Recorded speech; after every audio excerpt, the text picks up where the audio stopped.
Olá, boa tarde. Como se organizar para casos complexos? Quero conversar nessa live aqui com vocês sobre isso. Exatamente sobre essa organização. Olá, boa tarde, colegas. Bom dia, na verdade, não almocei ainda. Oi, Gabriele, Mariana, Eliane, Débora, uma live surpresa. Quero ver quem está atento. Quem estava no Instagram, né? Live surpresa aqui, que eu quero falar com vocês. Olá! Quero falar com vocês sobre como se organizar para casos complexos, né? Para atendimento. Quero falar sobre atendimento. Almoçando e na live, isso aí, Débora. Meu marido tá fazendo almoço, talvez vocês escutem alguns barulhos, né? Ele fazendo almoço ali no fundo. E a gente teve uma live domingo, foi com a Bianca, a gente falou sobre atendimento um pouco e surgiram muitas dúvidas. Tudo bem, Juliette? E surgiram muitas dúvidas sobre atendimento em si, sobre organização de atendimento. E é isso que eu quero falar com vocês. Deixa eu só pegar uma caneta aqui. Eu não consigo ficar assim, sem nada nas minhas mãos, gente. Eu acho que eu sou hiperativa.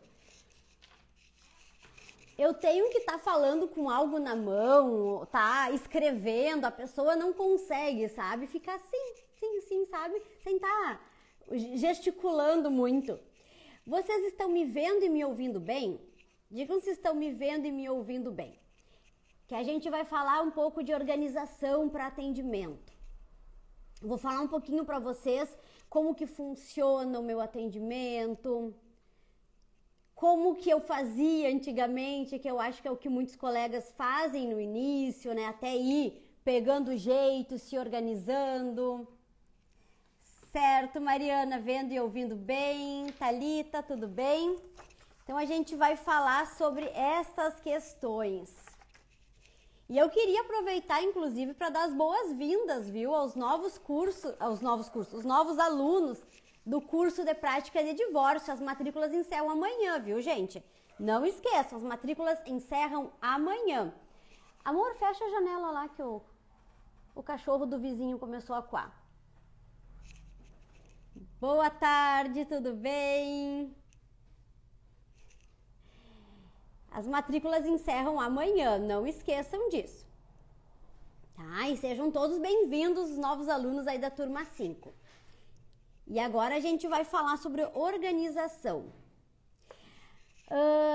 Colegas, eu não sei vocês, tá? Mas eu sei que muitos colegas, inclusive muitos alunos já me relataram, e eu fazia assim antes, né? Alguém chamava no WhatsApp,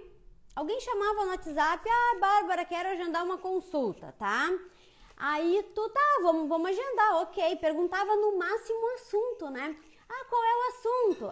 É família, tá? É um divórcio. Tá, ok. É um divórcio, tá. Aí, ok, tu marcava aquela pessoa, né? Marcava aquela pessoa ali, agendava ela e chegava no dia do atendimento que tu conhecia, a cliente chegava, né? O cliente chegava ali na mesa, ali ainda, né? Muito atendimento presencial ainda. Chegava ali na mesa no dia do atendimento e o cliente despejava, né? Despejava todo o caso dele. E aí, divórcio. O que é muito comum, gente, nos casos de divórcio? Para quem tá começando, vai começar, né, ali a atuar. O que é muito comum? A pessoa trazer muito mais do que o advogado precisa para o processo, né? A pessoa trazer as brigas, a pessoa trazer as mágoas, a pessoa vem e te conta tanta coisa e conta tanta coisa daquela relação, ela realmente desabafa ali com o advogado.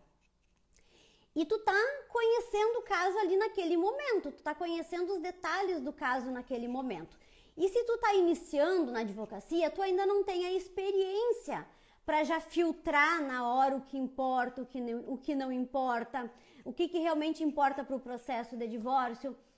E aí o cliente tá ali, despejando aquele monte de caso e toda aquela situação e vem com um monte de documentos, também despeja tudo na tua mesa.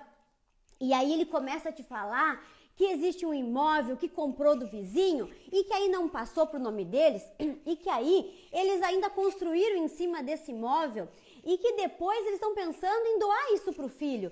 E também tem um imóvel financiado, mas esse imóvel financiado foi financiado em nome do casal. E aí agora eles não querem esse imóvel. E tem também um veículo. Esse veículo está no nome do cunhado, né? Só que o cunhado deu um dinheiro, emprestou esse dinheiro. E também eles já prometeram que na verdade esse carro é da mãe do marido. Aí vem todo esse rolo, né, gente? Vai dizer que não é assim. Vai dizer que não é assim, né? Socorro, socorro, né, Patrícia? Mas quando a gente começa a atuar com divórcio, é assim, chega uns rolos, uma coisa. E aí o que acontece, né, colega? Tu tá conhecendo o caso ali na hora, o cliente tá te trazendo tantas informações que tu precisa saber e informações que tu não precisa saber. E tu não consegue na hora, ainda mais se tu é inexperiente, que tu tá começando agora, e tá tudo bem, porque todo mundo, né? Todo mundo para chegar pelo seu 20º atendimento de divórcio, tem que ter tido o primeiro, tem que ter tido o segundo, tem que ter tido o terceiro, até que no 20º, tu pode contar o rolo que contar para esse advogado, ele já tá filtrando na cabeça dele automaticamente. Ok, mas tu precisa chegar pelo 20º. E como que tu chega no 20º atendimento sem ter perdido clientes lá nos primeiros atendimentos por causa dessa falta de prática, essa falta de experiência no atendimento? Como que tu faz isso? Porque na hora do atendimento, o cliente vai te chegar com esse rolo todo ali e tu não tem a experiência, tu vai te atrapalhar. Tu já não vai mais saber o que importa, tá? Mas o que eu preciso saber, meu Deus, e as provas? Tá, mas isso partilha? Não partilha? Tem direito? Não tem direito? Tá, mas será que a mulher tem direito? Será que o marido tem direito? Mas dá pra doar pros filhos? Ai, mas é imóvel irregular, tá no nome do cunhado, e agora? E tu começa essas perguntas na tua cabeça. E aí tu demonstra isso pro cliente. Tu não vai passar confiança, tu não vai passar segurança, tu não vai demonstrar que tu tem autoridade, que tu sabe resolver aquele problema. Que na maioria das vezes o conhecimento técnico tu tem, mas pela tua falta de experiência e a tua falta de preparo naquele momento, a tua falta de preparo e organização mesmo para aquele atendimento, tu vai passar uma outra imagem. E aí quantos clientes tu vai perder? Até tu pegar a prática, né? Quantos clientes tu vai perder? Quantos clientes realmente vão deixar ali de fechar um contrato bom contigo por causa dessa falta de preparo aí? E aí vem a questão que eu quero falar com vocês. Como que eu faço, tá? Gente, e eu faço isso até hoje, tá? Eu faço isso até hoje. Tanto por uma questão de organização, quanto por uma questão de alinhamento, realmente, se eu quero aquele caso, tá? Por uma questão, hoje eu faço até muito mais por uma questão de filtrar o cliente, para ver se é um divórcio que eu quero, de fato, atuar, do que até mesmo por ter esse conhecimento. Mas, gente, eu não sei, um dia eu tenho que parar para contar, talvez. Eu não sei quantos divórcios eu já atendi. Eu não sei quantos casos eu já atendi de divórcio nesses 10 anos de advocacia. É sério, assim... Eu tenho que parar para contar. Eu já perdi as contas, né? Então, é claro que se eu conhecer o caso do cliente hoje, para mim eu vou conseguir já filtrar o que importa. Isso aqui não interessa, aqui já vou conseguir anotando ali, porque eu já tenho na minha cabeça uma organização. Eu tenho um checklist na minha cabeça, que eu vou comentar aqui com vocês essa organização. Eu já tenho isso na minha cabeça. Tá? O cliente pode começar a falar, eu já começo, tá, peraí, me diz tal coisa, agora tal coisa, agora tal coisa. Eu já tenho isso organizado, isso de tanto repetir na minha cabeça. Mas o que eu aconselho vocês a fazer, que é o que eu faço, tá? No momento que a pessoa entrou em contato com vocês no WhatsApp para agendar uma consulta lá de divórcio, ok? Atuo com divórcio, vamos agendar essa consulta. O que vocês vão perguntar? E eu pergunto isso antes mesmo, tá? De cobrar consulta, de agendar o cliente. Eu pergunto, é união estável, é casamento?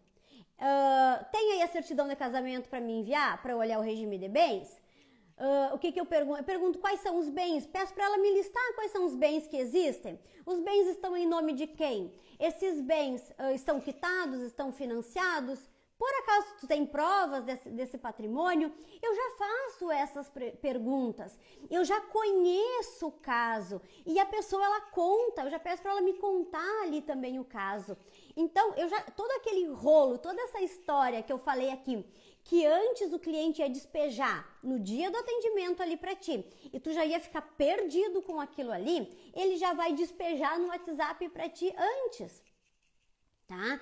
E aí tu já vai conseguir te organizar, tu já vai saber do que se trata o caso, tu já vai pro atendimento sabendo se é um divórcio ou uma dissolução de união estável, se existem filhos, se existem bens irregulares, se existe empresa, tu já tem tudo aquilo ali. E se tu precisar de mais alguma informação, inclusive, tu vai pedir pro cliente já ali antecipadamente. Tá? Vai cobrar tua consulta de forma antecipada, tudo bonitinho, tu já vai te organizar para o atendimento. E aí no dia do atendimento, tu não tem essa surpresa, tu já está afiado, como eu digo, para dar um show no atendimento. Se tu não sabia alguma coisa, tu já pesquisou, tu já te preparou, tu já olhou a jurisprudência, que nem eu, Bárbara, que atuo no Brasil inteiro. Por mais que eu tenha o costume, tá? Eu tenho o costume de ficar lendo a jurisprudência, escolho um tribunal lá, entro no site e fico lendo a jurisprudência, os entendimentos, fico lendo sobre divórcio, tá? Fico lendo decisões. Mas daqui um pouco tem um caso, tem um estado que eu nunca vi, não me preparei, não. E aí, quando eu sei que o cliente já, vou atender alguém do Rio de Janeiro, então que vai ter alimentos compensatórios, então eu já vou pesquisar a jurisprudência do Rio de Janeiro em relação a alimentos compensatórios. No dia do atendimento eu já demonstro para o cliente que eu domino, porque no dia do atendimento eu digo, e aí no Rio a gente consegue alimentos compensatórios se conseguir provar isso, isso e isso. Aí a gente tem que deixar muito claro tais e tais e tais requisitos. Tu demonstra para o cliente a autoridade, pode ser teu primeiro atendimento, pode ser o teu primeiro atendimento, colega, e tu pode sim dar um show, tu pode sim demonstrar autoridade, que tu domina, que tu tem o conhecimento daquilo, tudo por uma questão de preparação, de organização, tá? E aí nós vamos entrar por uma outra situação.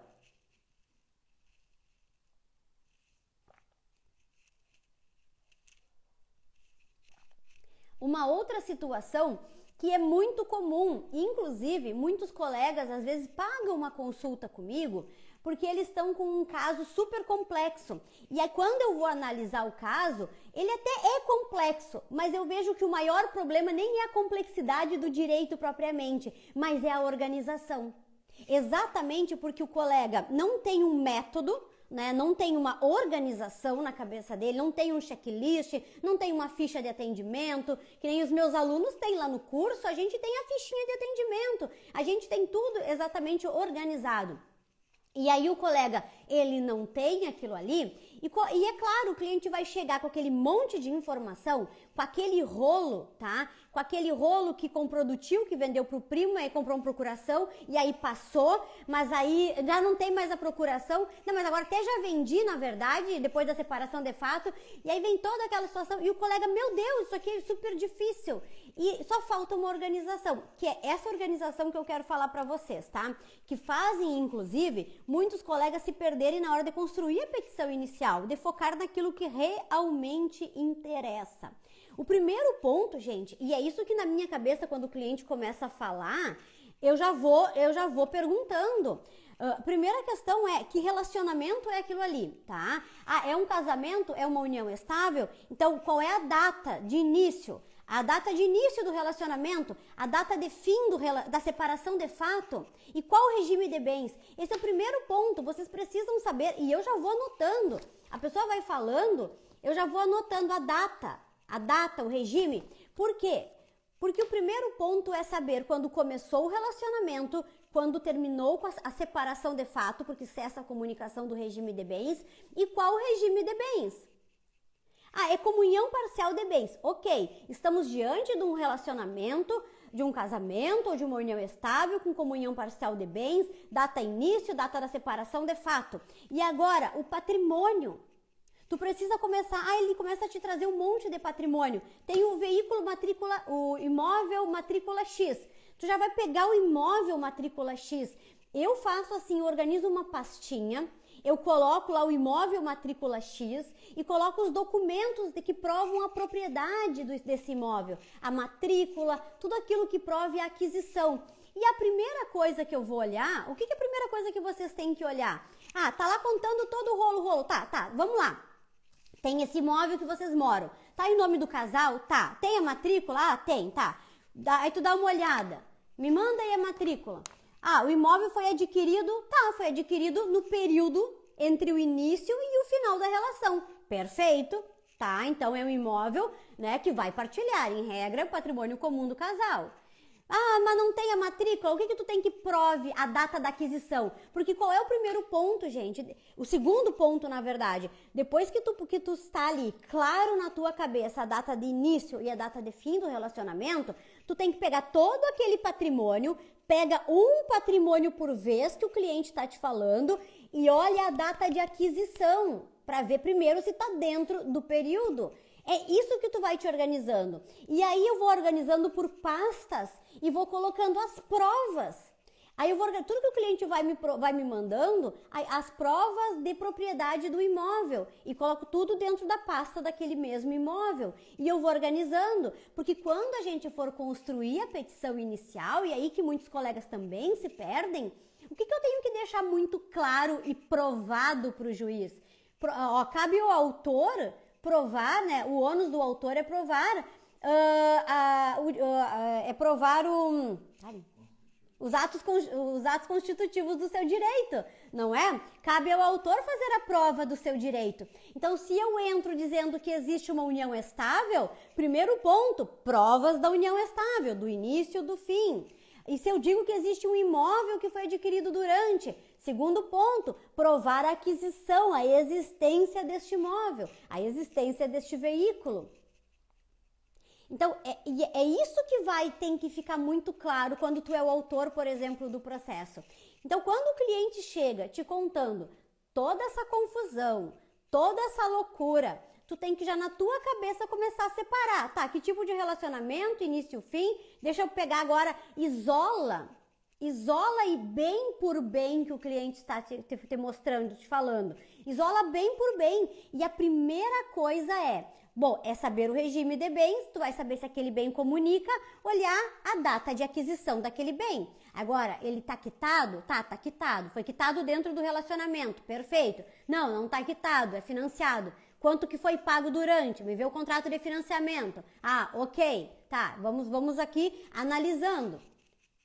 Porque no regime da comunhão parcial vai ser partilhado aquilo que foi adquirido onerosamente na constância dessa união. Então, tu vai isolando patrimônio por patrimônio e vendo as provas.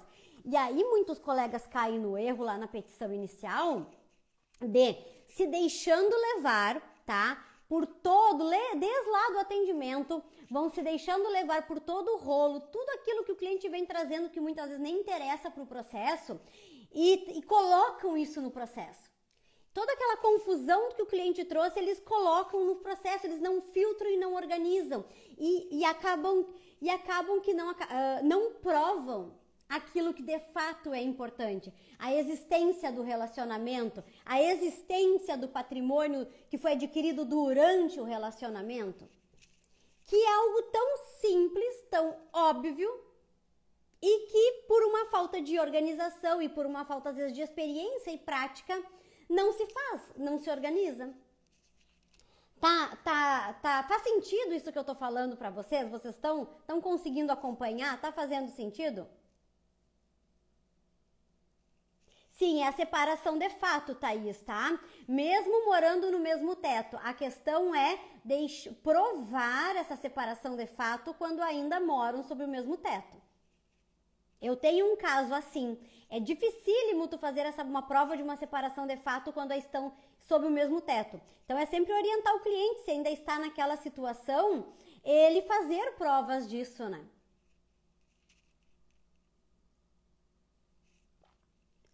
Porque a separação de fato cessa a comunicação do regime.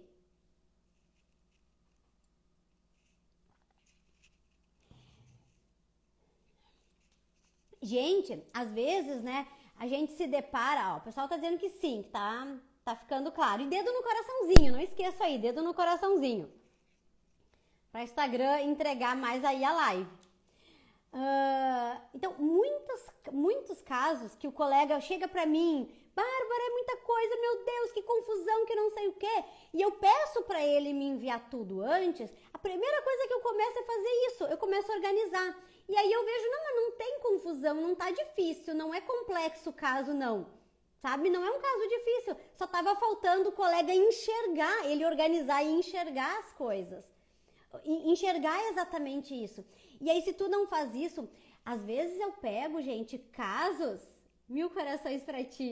Obrigada, Isabel, obrigada, viu?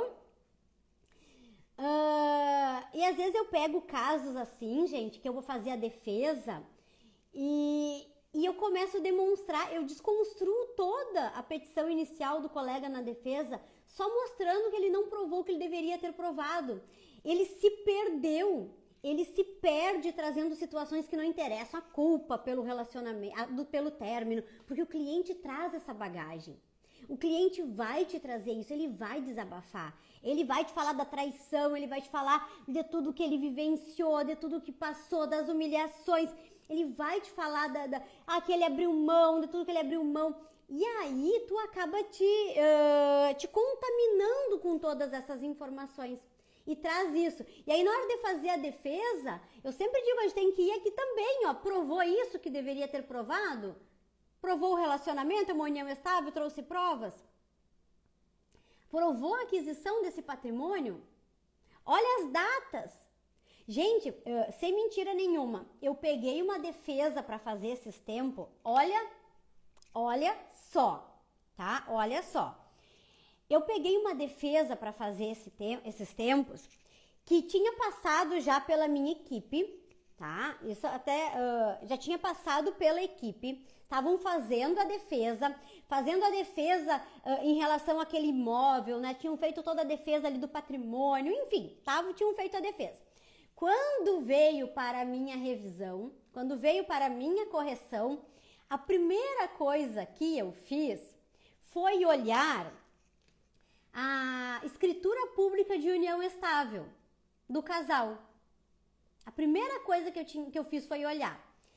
E aí, na escritura pública, tava lá que eles escolheram o regime de bens da separação de bens.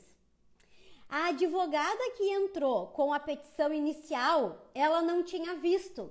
Ela estava tratando o caso da cliente dela como se fosse comunhão parcial de bens.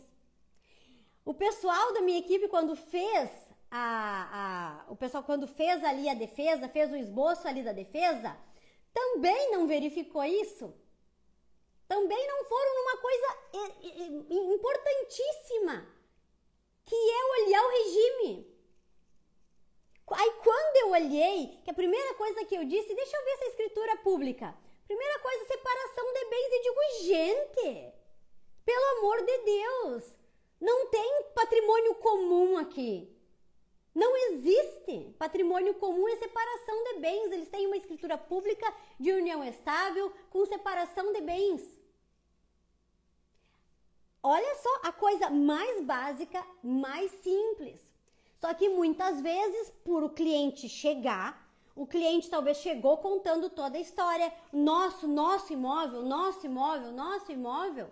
A advogado, não, é união estável, é nosso imóvel. Não parou para refletir, tá, mas tem uma escritura pública? Escolheram o regime de bens? Teve alguma escolha de regime de bens? O nosso imóvel vai induzindo, e aí vem uma sucessão de induções em erro, por não olhar um documento mais simples, que é o que fala da escolha do regime de bens.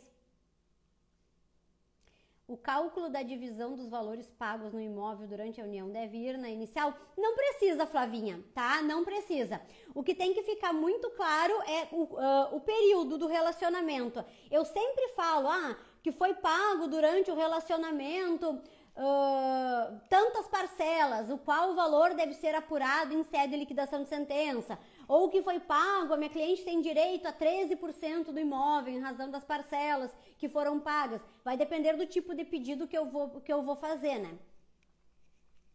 Mas não precisa. O valor que vai ser pago, o valor realmente, ele é apurado em sede de liquidação de sentença. O que tem que ficar muito provado na petição inicial, no processo, é a data do relacionamento, início e fim, ali a separação de fato, e os bens e a aquisição durante o relacionamento, a depender do regime. Isso tem que ficar provado. Ali tá os bens, não há dúvidas que aquele é o patrimônio comum do casal e que existe um relacionamento. Isso não pode ficar na dúvida. Agora vamos avaliar os bens, vamos verificar quanto que é isso, quanto que foi pago realmente, quanto que foi amortizado do financiamento durante o relacionamento, quanto que foi investido naquilo ali, o valor atualizado da conta, enfim, isso aí tudo acaba indo lá para liquidação de sentença. Certo?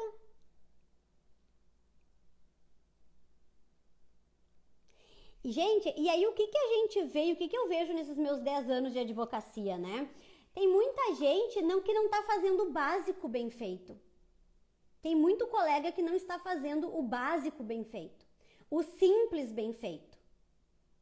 Tá? Realmente, muito colega se perdendo na inicial, se perdendo na defesa, se perdendo nos requisitos, se perdendo no ônus da prova, se perdendo nas regras do regime de bens. E eu acredito, tá? E eu acredito, claro, que é a falta de experiência, a falta de conhecimento, realmente, né? De atuar com divórcio e ter conhecimento realmente em relação àquilo. E a falta de organização desses passo a passo, desses procedimentos, de conhecer o caso do cliente antes, de não deixar o cliente te induzir em erro, que o cliente vai trazer, como eu disse, né? Vai trazer toda aquela situação. E aí muitos colegas perdendo o processo, perdendo, como eu falei esses dias, né, dos alimentos compensatórios, tendo indeferimento em alimentos compensatórios por pedir alimentos compensatórios e fundamentar na lei de alimentos. Confundir o juiz, fazer um pedido, fundamentar com o outro, não deixar claro as razões daquele pedido. Mesmo consensual, havendo bem financiado para partilhar, sempre irá para a liquidação de sentença. Não, se é consensual, não vai para a liquidação de sentença, porque se é consensual, vocês mesmos já estipulam valores, já estipulam tudo aquilo ali. Não há liquidação de sentença em consensual. É incrível, né, gente? Toda live, o que vai chover é pergunta de imóvel financiado. Não é à toa que eu tenho várias aulas, né, dentro do curso sobre imóvel financiado. E a gente fala muito sobre isso.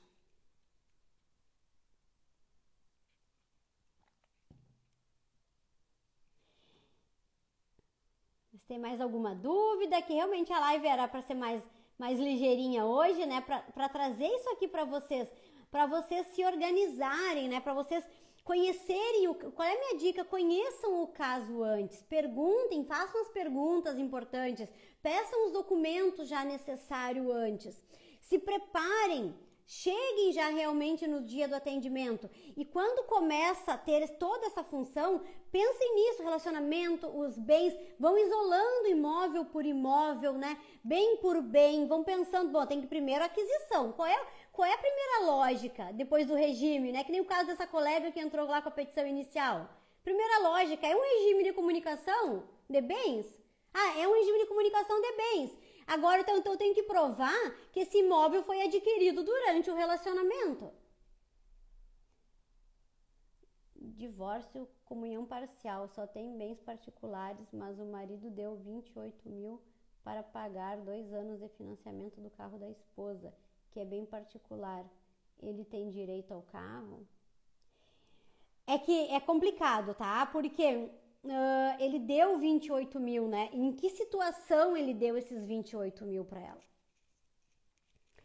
Em que situação? A questão é provar que ele emprestou, né? Foi um empréstimo, porque se ele doou aquilo ali, ele pagou o carro. Ah, é uma doação. Doação não comunica no regime da comunhão parcial de bens.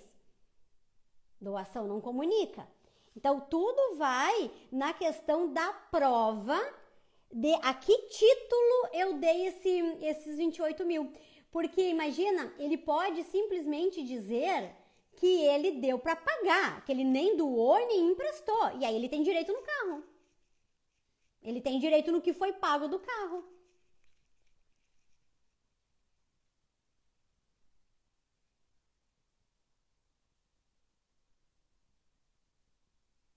A metade do dinheiro, exatamente, Ângela. A metade do dinheiro, a depender, claro, né? A que título é provar. A gente tem que vir, gente, isso é uma outra coisa que eu digo, tá?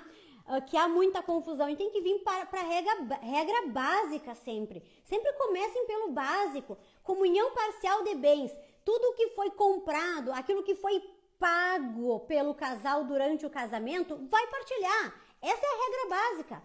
Ah, mas foi doado, tu me emprestou, eu recebi de herança. Ah, mas foi um presente. Ah, não sei o que. Bom, agora é exceção. E a exceção deve ser provada por quem alega a exceção.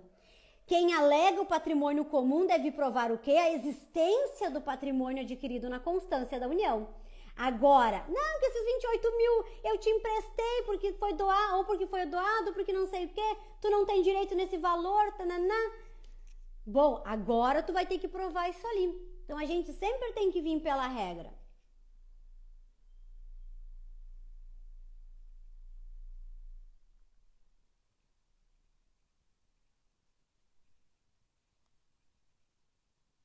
O que seriam os alimentos compensatórios e como cabe pedi-lo.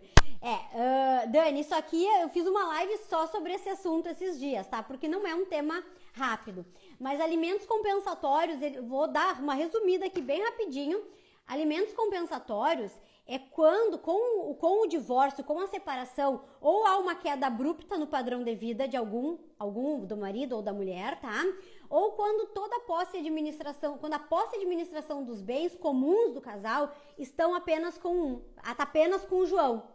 Então, todo o patrimônio está com o João. Aí cabem alimentos compensatórios.